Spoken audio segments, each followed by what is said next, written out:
Hello, hello, hello. This is Gresh from the I Am CEO podcast, and I have a very special guest on the show today. I have Jamila Musayeva. Jamila, super excited to have you on the show. Thank you so much, Gresh, for having me on the show. Yes, I'm super excited to have you on to talk about all the awesome things that you're doing. And of course, before we jump in, I want to read a little bit more about Jamila so you can hear about all those awesome things. And Jamila is a certified etiquette expert and summa cum laude graduate in international affairs from George Washington University. She is a three-time author and YouTube creator focusing on international etiquette. Based in Azerbaijan, Jamila was raised in a culturally rich environment. She is fluent in six languages and obtained her master's degree in European political and administrative studies from the College of Europe, Belgium. Jamila conducts private and group workshops on etiquette and personal development in both Azerbaijan and internationally. She consistently posts her new videos on YouTube for her nearly 1 million subscribers, and she creates monthly etiquette review videos of different films for her paid Patreon community. Jamila's mission is to foster open mindedness, culture appreciation, and a balance between progressive living and preserving traditions, establishing her as a global ambassador for etiquette and cultural understanding. And like I mentioned when I read her bio, Jamila has close to 1 million people all over YouTube, and she provides so much valuable content, including etiquette, self development, and even motivation. And one of the things that really stuck with me as I was preparing for this is she said that etiquette teaches us about cultural and traditional differences and how to respect those differences. And it's about awareness and respect. So, Jamila, excited to have you on the show. Are you ready to speak to the IMCO community? I am absolutely ready. Thank you so much for such a lovely introduction. I was stunned by how you've introduced me, but that's so sweet of you and so lovely. Thank you so much. Yes, absolutely. Where you're doing so many phenomenal things. I know I definitely wanted to make sure to highlight you as much as possible. But I guess before we jump into all you're doing, all the impact that you're making, let's rewind the clock a little bit, hear a little bit more on how you got started, what I call your CEO story. Well, the story really started, if I'm going really, really back from where I really started, is I was born and raised in Azerbaijan. From early age on, I was exposed to multicultural community. It's super diverse living here. We meet and live with a lot of people from different nations, different cultures, different religions. I was early on exposed to different languages. So I was really interested in cultures and learning about people around the world, their customs, traditions, and just living in general. And I also traveled a lot with my parents growing up. So when I was 16, I moved to US to pursue international relations degree in George Washington University, as you said in the introduction. And so 4 years of my life, I lived in the US in Washington, D.C. area. And there, when I was studying international relations, I was also exposed to etiquette classes that was offered by Washington School of Etiquette. So early on, starting from living in Azerbaijan, I was exposed to etiquette at home, but also going in university, I was always surrounded somehow with things around etiquette. I also had a lot of international friends. I did a lot of courses in different languages. So at core, at my heart, the interest was always in learning more about cultures and learning more about traditions. And so then I moved to Europe and I did my master's degree in Belgium, which is very different from US. So I lived in Belgium for a year, again, in a very multicultural, very international master's degree school where I had, all the students from all over the world, mostly Europe though. And I was exposed to, again, now the European part of living, European kind of living. And so coming back to Azerbaijan and then working here at the Azerbaijan Diplomatic Academy, I was always surrounded with diplomats. I was surrounded with young minds, young, talented people. And part of what I did is I did courses on etiquette, but I wasn't certified to do it. It was just part of what I taught as a part of, soft skill development, self-development. And so then I decided to get a degree in that. And I went to London. I got my degree in international etiquette. And ever since coming back, I decided that's all I want to do in life. I want to teach etiquette because I think it's such an underestimated subject in schools and universities, but it really makes a huge difference. It's the art of living. It is something that will make you stand out from the pool of other applicants around the world, that where you have all the same credentials, all the same skill sets, you graduate from the same university, same degrees, same grades, but the only thing that really makes you stand out from the crowd is the way you present yourself. And that is what etiquette is all about. Nice. I absolutely love that, and I appreciate you, having that thread woven within everything that you're doing with that etiquette piece, and how that has blossomed into all the awesome things that you're doing.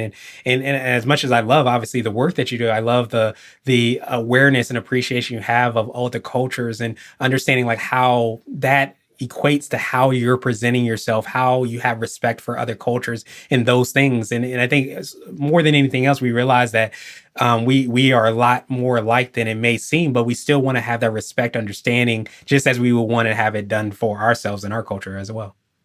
Absolutely. And one thing I realized is over the course of years, also teaching etiquette and being exposed to so many different cultures, is that a lot of us are so culture centric. So we think our culture is above everyone else's. And if they're not doing our way, then they're doing the wrong way. Mhm. And my message in this world with my YouTube teachings, with the teachings I do in class, in person, on online, is that I try to explain that being different doesn't mean worse or something not worthy of studying. It's just different, and you don't have to necessarily love what they're doing, but you have to respect it. So that's what etiquette is at the core, is propagating kindness, respect, and understanding. You might not love what you see, but you have to respect that this is different from what you're used to. Yeah, absolutely. And that ends up being so powerful to have that awareness and be able to kind of understand that, because I think for one, it gets us a lot more connected to like things that we might appreciate within our culture and who we are. I feel like you touched on the traveling and how impactful that is, but that's why I love traveling, get to experience different cultures, because you start to see the world in a different place. Not only do you get to see that this is not the only way to do life, but it Mhm. also gives you that opportunity to appreciate yourself, but also I think appreciate each other even more. Oh, absolutely. I think traveling really shapes you in the way that you perceive world. Because if before you only lived in your town and didn't know any other way, traveling really helps you see how else people are living and what other ways are there to live, and it expands your vision of the world. But also, I would say from my personal experience, having lived in US and then in Europe, I also got to appreciate all the good things in the culture or the mentality, say in US or Europe. And I was able to absorb and nitpick really the things that I Mm, liked and introduce them in my life. And then I also got to appreciate some things from my own culture that I thought were worthy of preservation. So in the introduction that you made of me about being progressive but also being traditionalist, I think that's what I'm at the core, where I'm looking for ways where I can improve even as a person, try to observe the good things from other cultures, but also preserve the ones that I like in my own culture. yeah, and I think that's extremely powerful place to be in, because I think so many times we can not look at it from an abundant mentality. We can think either it has to be this way or that way, but you can have Mhm. not either or. You can have both and better. And I think if we start to respect other cultures, start to respect each other as well, too, different perspectives, that only provides a greater opportunity, that it creates the world to be in a better place. But individually as well, too, we start to be able to say that, hey, maybe the way that I was doing this, or the way I was taught, or all those things, there could be a different, better way. Not necessarily exactly what I want, but at the end of the day, it's just like a different perspective that's only going to help us to be armed with, navigating this world in a better place. Oh, absolutely, absolutely. It's definitely the one thing that we need to propagate more in this world today, especially when everyone is so divided, is learning to respect. You don't have to love. Again, I want to stress. I'm not here to force you to love someone or something, but you can also understand where they're coming from and really just have Mhm. respect and boundary that you want to draw so that you're not over forcing yourself or your culture upon others, and really just have that respect towards each other. Absolutely. That empathy is so huge, and to be able to kind of see from their perspective. And a lot of times you learn that from learning more about the culture, the etiquette, all those pieces, and of course the traveling, and so many different things from there. So I know you touched on it a little bit, but I want to drill down a little bit more, hear a little bit more on how you're working with and serving your clients. I know you have your YouTube courses, books. Could you take us through a little bit more on what that looks like? So I work a lot with private clients for the non-disclosure agreements that I cannot name. Mhm. Most of my clients are based in Middle East as well as Asia. Also, often travel to London and US, Mhm. where either I work with companies or personal clients that I work over a course of a couple of days. It could be a workshop for a week. And then nowadays, I also have switched to a lot online working. So it's either YouTube is one of the ways that I'm teaching, Patreon with paid community is the other way of teaching. And also, I host individual classes over Zoom or Google Meets where I meet clients based on their needs. So one day I could be approached about, I'm giving a public speech. Can you help me present myself in the best light? Another day it could be, I'm going for a formal date with my in-laws. Can you please prepare me for that dinner? So it really depends on, it's very client tailored. It's not Mhm. really a course that they can fulfill online, but it's rather addressing an issue at hand and just tailoring their needs and preparing a course according to that. That is online, but off person, of course, I have a course that's called business etiquette. There's a course on social etiquette. There's a course on table manners. So in person, it's much more easier to do these courses rather than online. So online is really nitpicking your issues and working with those issues.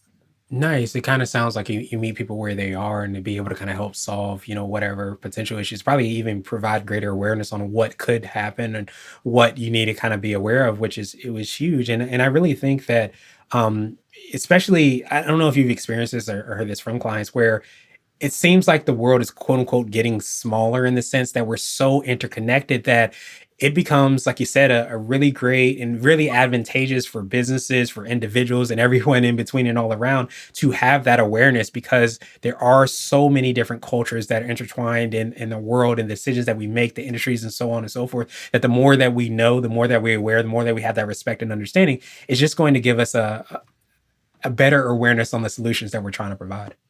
Absolutely, absolutely. And, globally, just right now, all the companies are becoming super international. You're not only working with your clients per se in the city that you grew up, but you're working with clients from all over the world, with the world being interconnected, with all the Wi-Fi developments that we have, social media developments that we have. So when you understand who you're working with, you understand their culture, you understand the etiquette of what you should and the way you should address them, you really can help create better relationships, be it for business, socially, it doesn't matter. It really, really can put you at a better place than others when you have those skill sets.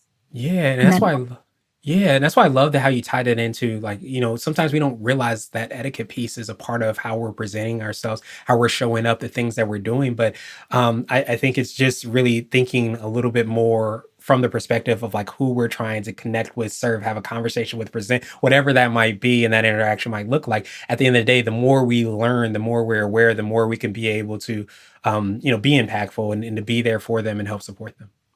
absolutely, absolutely. I couldn't agree more with that. Definitely. Awesome, awesome, awesome. So I wanted to ask you what you would consider to be what I like to call your secret sauce. This could be for yourself, your business, a combination of both, but what do you feel kind of sets you apart and makes you unique? I think I would say a couple of things. I think the fact that I am very progressive and modern. I am Muslim, but I'm a new, I guess, I wouldn't say a new, but like that's the way I perceive religion to myself. So more spiritual than I'm ritualistic or religious. So I am more perhaps liberal than many Muslims would be, but at the same time, I am practicing Islam. So I think I have this like image of a person who is very progressive in a lot of cases, but I'm also very traditionalist.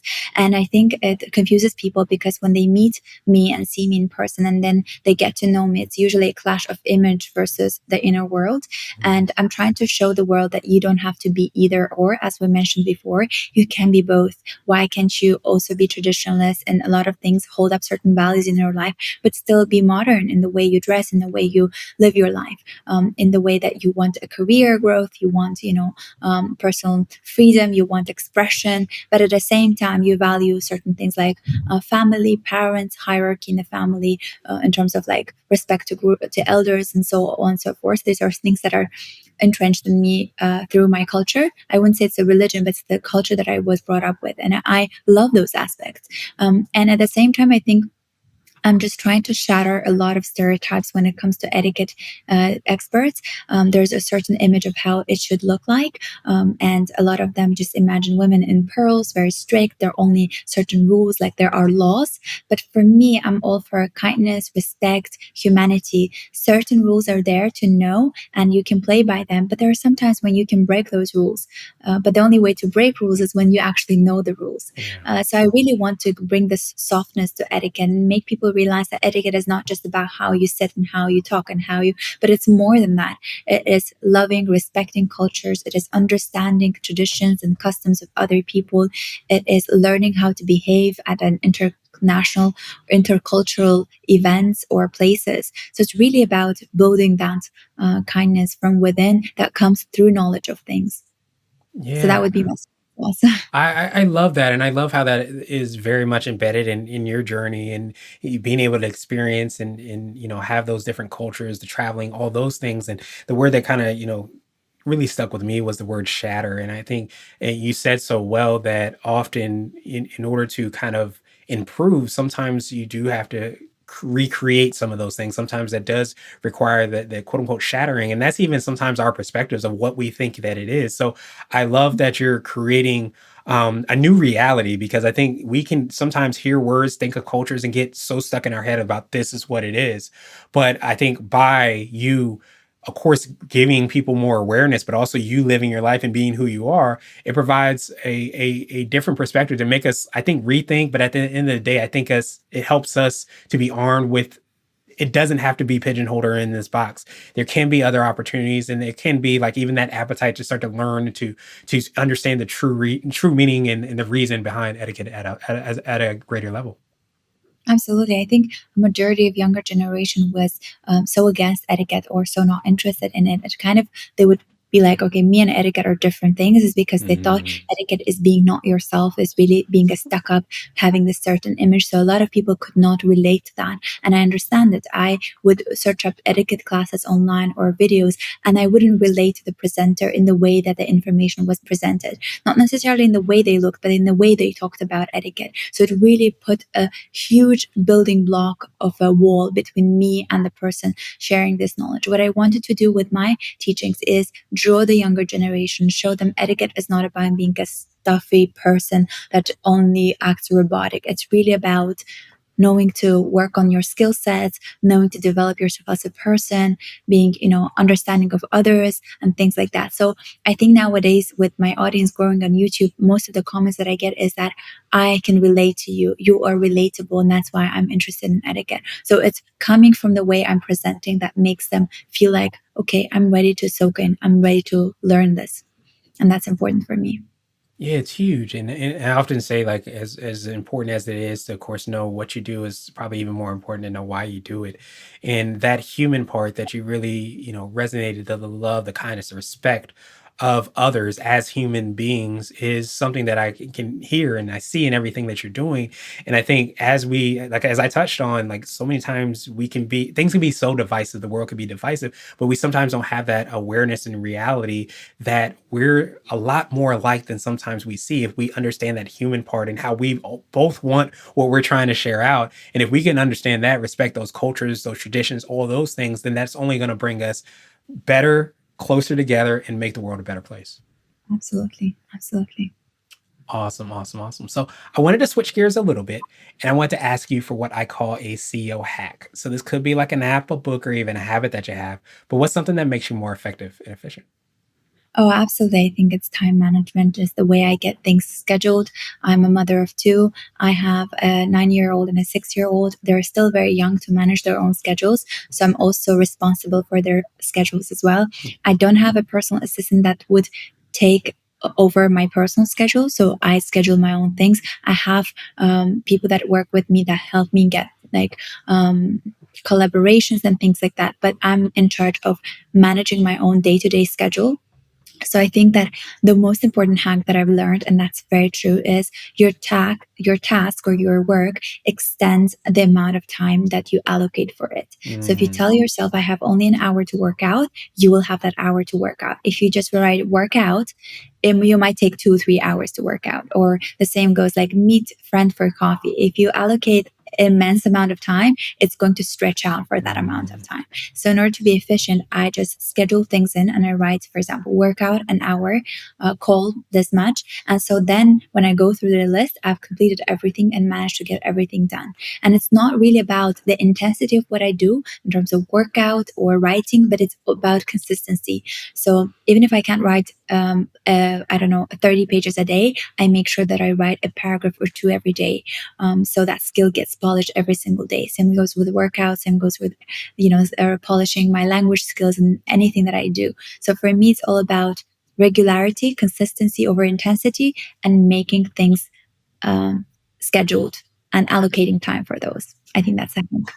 Yeah, I absolutely love that, and I think that's so huge because the consistency. A lot of times when we look at our lives and start to like understand like how we got here or where we want to get to that next goal is usually the consistent actions that you're taking on a regular basis. And there was a quote that I heard, and if you want something done, give it to a busy person. And that's a lot of times because once you realize that I do only have those 15 minutes, you start to create that space and create that time block there. You can get those things done because you have allotted that space. But if you have like sometimes I can get it done when I get it done, then sometimes those things never really truly get done. Oh, absolutely. I heard that phrase as well. And I was like, that's so true. I'm actually now much more efficient once I had kids than I was ever before when I was a student in college. I would take Yeah. hours to read something or hours. And now I'm like, okay, I only have an hour to watch this show or to read this book. I either make it in this time or I'm not going to have any other time because I have to take care of two little kids as well. So it has made me so much more efficient. And I realized that truly the only way that you get things done is putting them into your schedule and allocating a specific amount of time for that task. Yeah, absolutely. And I feel like as I've grown older and you gotten more responsibilities, you start to be a little bit more aware of like quote unquote how the world works, how you start to reach goals, how you start to accomplish things and become an expert. And a lot of that is like that quote unquote marathon mindset. So even if it's a show or if it's learning a language or it's whatever skill you need to accomplish, we sometimes could think, I just want to get it all done now. But if you start to realize the consistent action over a period of time is ultimately what leads you there, it starts to, I guess, not change the amount of time, but change maybe how you approach it or your perspective on it. Yeah, yeah, yeah, absolutely. And it's very important that you are consistent in whatever you do. Anything that you do, you will eventually become better at it if you are consistent. I read a quote that said, remember the time when you thought reading was difficult.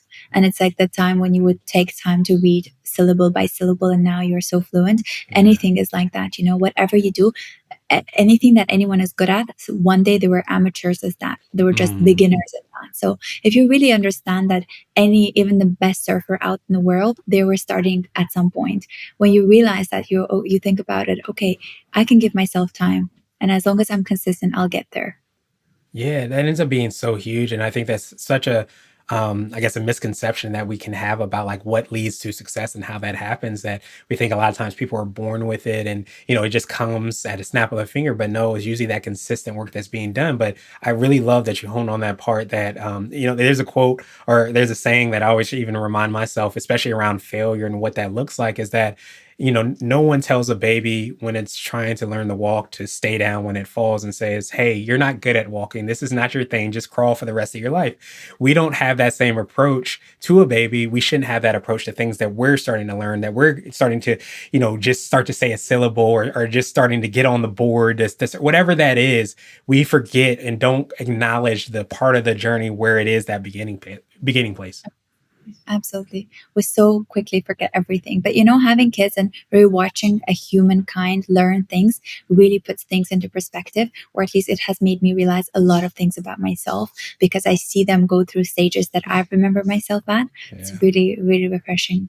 Yeah, it's so powerful to kind of be able to see that. It's so funny. Before we popped on this, we were talking a little bit more about us being neighbors, but also I used to work with kids. When I used to work with kids, you would take things for granted that because you didn't remember the process. But when you start to see the kids, you're like, okay, well, I got to teach this part, this part, this part, so that they can get to where I'm thinking that they could be. And it just again is going back to like understanding people's journeys, their perspective, having that empathy for them, whether they're kids, adults, cultures, or whatever, and realizing that let's meet people where they are and try to at the end of the day make their world and our lives even better. Absolutely. Indeed. Perfect, perfect, perfect. So, what would you consider to be your answer to my absolute one of my absolute favorite questions, which is the CEO nugget? So, this is a word of wisdom or piece of advice. I often say it might be something you would tell your favorite client, or if you happen to a time machine, you might tell your younger business self. I always use this quote, and I think that's the one that has really got me started with everything that I have now. And that is, I read this quote a long time ago and really got me started. And it said, choose one day or day one. And to Mhm. me, it was just like so simple, just four letters, four words. And what it essentially says is, you can really choose. Is this your day one of something, or is it just one day? Oftentimes we just wish or dream to get something done. And it's like, oh, one day I'm going to go to the gym, or one day I'm going to start a YouTube channel, one day I'm going to have my own company. It's when I'm going to be ready for this. It's when I'm going to have X, Y, and Z. But life, truth is, we're never ready for anything. And so it's up to you to decide for yourself if it's one day that you're going to have it, or it's day one of you taking actions toward the goal that you intend to have. And I was the person that was a dreamer before, that was so perfectionist in a lot of things. And I always thought, I'm not ready enough. I am not good enough. I'm not, ready at this point. I don't have the skill set to start. And then I did when I saw this quote. And then I thought, okay, like it's either today or it's just never. And that really changed my perspective in so many things. And it was just around the time of COVID. And I think COVID taught us all that, planning that one day I'm going to travel. No, one day the world can shut down and you will not be able to travel. So if you want to travel, do day one. Same goes not just about traveling, anything in life. I definitely appreciate that because I think so many times we don't realize the difference between one day and day one and how powerful it is. Because I think it speaks directly to the journey. So many times we want our day one to be day thousand of what somebody else's might have been. And I think once we start to understand day one, for one, it gives us a lot more present in that we can always improve, turn into day one, day two, day three. But I think it also respects the journey of what other people are on that we have seen being successful. Oh, absolutely. I think one of the drawbacks with, again, social media is that we tend to see their final result and rarely we see the process. And we kind of see the process. Sometimes people share the backstages, but very rarely people share their failures in the process. So they'll show you how amazingly they work out, and we're not going to see the days when they're whining about it. So with that being said, we often think like this is the right way to do it. I'm never going to be at that stage. And so it's very important to understand that your day one is very different, will always be different from anyone else's day one as well, because we're born with certain capacities, capabilities, certain stamina, physical strength, or anything like that. So our circumstances are different, but nonetheless we can, with consistency and with desire, we can have what we want to have. Yeah, absolutely. And I love that part of you mentioned as far as like that perspective, that human perspective about, oh, that person's at day 1,000. I'm not going to be able to get there. I can't possibly get there. And I think so many times I imagine that stops people before they even get started. I read this quote where it said the wealthiest place in the world is not, these mines or these this bank or anything like that. It ends up being a quote unquote graveyard because a lot of times people have these ideas, they have these visions, they have these hopes and desires, and they never come to fruition because they said, I can't possibly do that. And they don't even get started or have that day one. Yeah, unfortunately. And I think the biggest limitations we really often have are the ones we have in our heads, or the ones we tell ourselves, really. And I'm not saying it sounds so grander when you say it. And like a lot of people are like, oh, okay, like how can I not have limitations when these are my circumstances? But again, circumstances can change, be it for the better or for worse. Even people that are better off than you are right now might lose everything the next day. And so, circumstances in life, the only constant is change. So, if you only believe you're never going to get there, of course, no one is going to come pick your hand and take you there. You're the only one that has to do it. Yeah, absolutely. And I think it's incredibly powerful to kind of remember as well, too. That person that's on day 1,000 had their day one and still Yeah. on day 1,000, they still might have that imposter syndrome. They still might have those thoughts. But at the end of the day, they Mhm. have taken that action towards seeing those things come to fruition. And that's usually a lot of times the difference. Absolutely. Absolutely. Awesome, awesome, awesome. So, what would be your answer to my absolute favorite question, the definition of what it means to be a CEO? And our goal is to have different quote unquote CEOs on the show. So, Jamila, what does being a CEO mean to you? It's very hard for me to say because I think I'm very interesting kind of a CEO. But I guess these days is a more common kind of CEO, which is I am my own boss, but I'm also my own employee. So again, really, it's like I'm the boss, but I'm also the one that has to do the work. So I really don't get a day offs. I don't get a days when I can just not do anything because I'm my own brand. I'm my own employee. So it's very demanding. It is. It has no mercy in terms of no one, you can't have a sick day because, well, you can technically if you have pre-recorded or pre-done a lot of material beforehand, but you really can't delegate it to someone else because you're in charge of filming, you're in charge of doing your etiquette reviews, etiquette classes. So for now I'm the only person in my company. I do have a videographer, do have an editor, but that is already the material that gets filmed, but I am the actress, so to speak, of my own movie, so I have to show up. But there are of course a lot of perks to it because the amount of creativity that I can explore is humongous. No one can tell me that's no, there's no way you can try this out. I can try anything that I have set my mind to. I have the flexibility of working on my own. I have days again when I am scheduling, I have 3 things coming that day. But then, as I mentioned earlier when we were talking before the recording, I had 2 different shoots today and now a podcast. So my day was really long today. But then on the other day, I can just make sure that I don't have anything because I want to spend time with my kids or I want to delegate it as a family time. So it really gives me that flexibility. But again, as I said, with these, you have to be very, very strict with yourself, schedule your things because you really don't have anyone to check on you, just yourself. So you have to be a little bit harsh on yourself as well because if you are not, then there's no one to check on you and tell you you have to push, you have to do better, you have to do more. So you're your own boss, but also you're your own employee.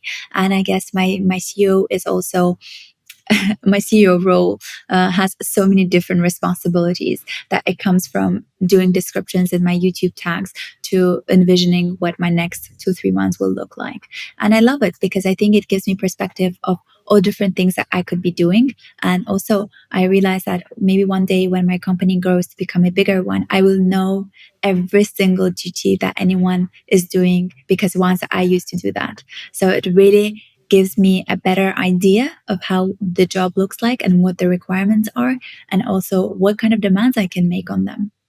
Yeah, I appreciate you so much in giving that holistic perspective on what it means to you to be that CEO. And I love that last point you kind of left us with as well, because I think so many times when we want to bring people on, we just say, okay, this person needs to do X, Y, and Z and A, B, C. Sometimes we don't even know what X, Y, and Z, A, B, and C, or any of the letters are, but to have that awareness it arms you with the ability to make sure that you're getting the right person on your team if you decide to go that path. But I really appreciate it so much because I think so many times, like we talked about social media, we could see one version of what we see on what that looks like, and we don't realize the holistic aspect of it, of the good, the bad, the in between, and all around. But I think as you decide to make those decisions, you decide that this is how I want to run my race, this is how I want to run the business, this is how I want to be a CEO. Having awareness on what that looks like only arms us with the ability to be able to succeed even better. Oh, absolutely. And I think it has been a very eye opening experience because sometimes we can be so, we think, oh, it's so easy. Like, I can do it too. It's like just shooting a video, just speaking on a podcast. What can be difficult about it? And once I started doing it, I used to be without kind of a content consumer that thought, oh, what is that? Like, I can do it too. Come on, that's easy. Like, and they get paid so much. Like, what do they do? It's almost like you always think when you watch a movie, it's like, what are they doing? I can do acting like that too.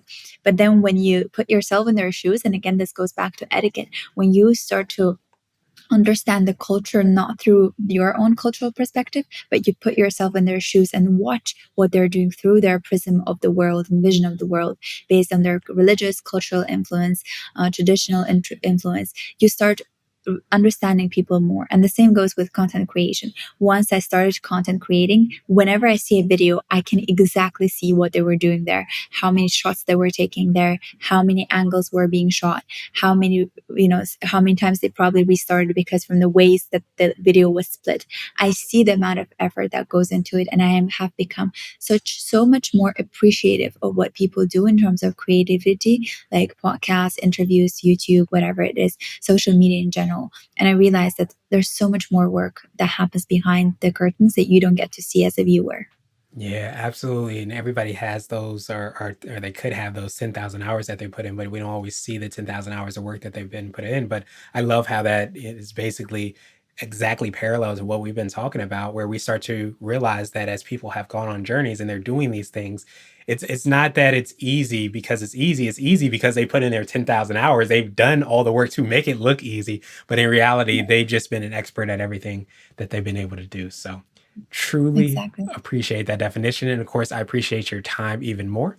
So, what I want to do now is pass you the mic, so to speak, just to see if there's anything additional that you can let our readers and listeners know. And of course, how best people can get a hold of you, find out about the YouTube, the books, the courses, the one on one coach, all the awesome things that you're doing. Thank you so much again, Bresh, for having me over and for great questions that you asked. I loved every single one of them. And I really like how you put them, like phrase them really interestingly. So thank you so much for the question that you asked. And I hope that your listeners will get something out of this as well. Where they can find me is on YouTube. I have a channel there called Jamila Musayeva, and I do weekly posts about etiquette, self development, soft skills, lifestyle. It's really just very, very broad. I also do cultural videos about my country as well. So if you want to learn more about my country, you can obviously check out the playlist. I also have authored 3 etiquette books that they're available for international shipment on my website. I also do have 2 pre-recorded online courses for etiquette. You can find them as well on my website. You can watch them at your leisurely time, and you can also join my Patreon community where there's a book club and there's also a movie club where I do etiquette analysis of movies as well as I publish summaries of the books that I read on a monthly basis just to give you a nitpick of what the book is about. And you can just either read my summary or go ahead and buy the book and read the whole thing. But I really try to narrow it down to the most essential ones. And most of these books are in the self-help genre and business as well, because as a person who is a CEO, founder, entrepreneur, content creator, I'm always in search for new ideas and inspiration. The last thing I would tell to whoever is listening to this is that I'm also one of the example of people who had all the skill set and knowledge, but I was hesitant to start because of what I thought people might think, because how will be judged, what will they think of me? Oh, she's a YouTuber, she's a blogger. And I had a lot of thoughts that came across my mind because of the cultural, maybe some influences that I had, maybe because of the way I viewed blogging and content creation. But really, it's the pandemic that put things into perspective for me. And that quote, day one or one day, that really made me realize that life is so short. It's so fragile. And I don't want to wake up one day when I'm in my 50s and 60s and wish it was my day one, and wish I didn't waste a time in my 30s to start things. Because by the time I'm 50, it will have been already 20 years of experience rather than 20 years of whimsical dreaming about doing things. So, as you said, with the graveyard example, it's a perfect one to show this that, so many people die with dreams, and I never want to be one of them. And one time, actually, one of my followers asked me a question for a Q&A session on YouTube, and she said, if you had a chance to ask God something, what would you ask? It made me think a lot. And I said, I would ask God if I lived my life to my fullest potential. The only biggest fear I have in life is that I lived it very comfortably, or I played it very, very calm and very comfortable. I didn't do my best. And that would be my biggest regret. I just want to know, have I lived the life to my fullest potential? And that's what I want to ask every single one of you listening to this. Just think about it. Are you living your life to your fullest potential right now? Awesome, awesome, awesome, Jamila. I truly appreciate that. We so often forget or wonder like if the worst pain is the things that people say, the haters, the people that say that we can't do it, or the fear, or all those things. The worst pain is not actually that. It's actually the pain of regret of being after that 20 years, the 50-year old, whatever age or part of the journey is that you didn't do the thing. So I appreciate you leaving us with that last point. And of course, we're going to have the links and information in the show notes as well too, so that everybody can follow up with you. But I truly appreciate everything that you've said, everything that you're doing, because I think so many times we don't realize the human part of the things that we're doing, whether it be etiquette or any of those aspects. Is about respecting each other, their culture, their religion, just all those things, but also their journey as well too. As we gain a more appreciation of what that looks like and how that is formulated, how you become an expert at whatever it is that you do, we gain greater appreciation for each other. But I think we also have a very um, community focused aspect to everything that we are and are doing in our lives. So thank you so much for doing that, and hope you have a phenomenal rest of the day. Thank you so much, Gresh. I hope you have a great one too.